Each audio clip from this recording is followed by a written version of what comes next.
What's up everyone, I hope you're having an amazing day. Before I get into the video, I wanted to give a little bit more information on the giveaway. So I'm going to be giving away a full detailing kit, and I'm going to be giving that away at 1,000 YouTube subscribers.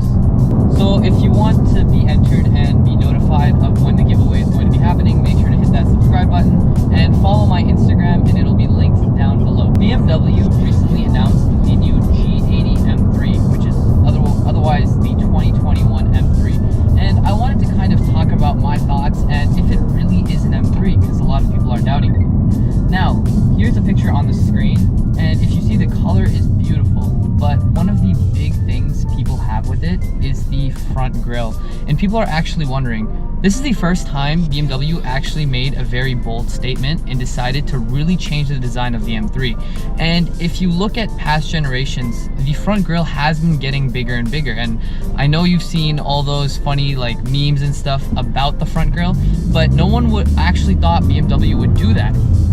I can kind of see why BMW did this. It may be for performance reasons, as they did say in their video that there's going to be a bigger air intake, which will allow more air into the engine, which does make sense. But I feel like personally, I hated the grille when it came out, and it's slowly growing on me, but still I feel like they should have kept it smaller. So overall, the looks, most people seem like they're hating it, and it's getting a lot of negative feedback, but I do feel this design will grow on people, and this is the first time BMW actually changed the design drastically. And another thing that people have been wondering and questioning is this an M3 car? And in order to answer that question, we have to look at the history of the M3. And if you look at the history of the M3, the E46 M3, the E92 M3, the F80 M3 are not necessarily the F80 M3. This is where they changed it, but the M3 has always meant to be that kind of track sporty car, and that sports car that everyone loves, and that coupe version. Everyone loved the coupe version. And when the F80 came out, what they kind of did was they shifted over the M3. They shifted it from a coupe version to mainly a sedan. And the M4 took that, or the M4 filled that void of the M3, or the M3 coupe. But I feel like the M4 is just too big to be that kind of coupe, so this is where the M2 comes in. The M2 is really that new M3, or what people have always thought the M3 to be. The M2 is small, that small little go-kart-like car that can take corners really fast and is lightweight and nimble on its feet. So I feel like the M3 has transitioned over from being a sports coupe to more of a sporty sedan. The new G80 M3 is going to be equipped with a twin-turbo inline-6, just like the F80, but the new one is going to be new and improved, and it will be producing more horsepower.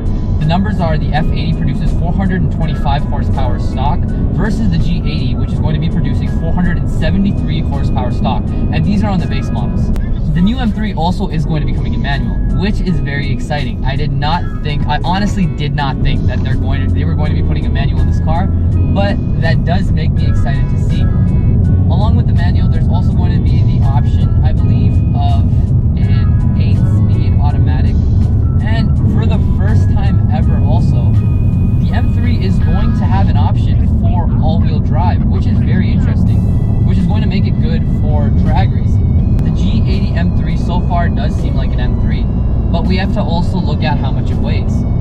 From what I've been reading, it's going to weigh around 3,900 pounds, and then if you add passengers onto that, you're looking well above around 4,000 pounds. So BMW has always prided themselves in being the lightest car in its class, and I don't think that's going to be the case anymore. The M3, as I said before, has slowly transitioned from this track car coupe that can take corners very easily to this sports sedan where it's meant for you and your friends to go in and cruise around. I feel like BMW is taking a very, very bold move here, and by changing the design so drastically and actually doing these very, very major changes to the looks. Performance-wise, it doesn't seem like there's any drastic changes where we haven't seen in the past. If you've noticed, every time a new M3 comes out, it is a little bit faster than the old one. but this is the first time that the looks have changed so much.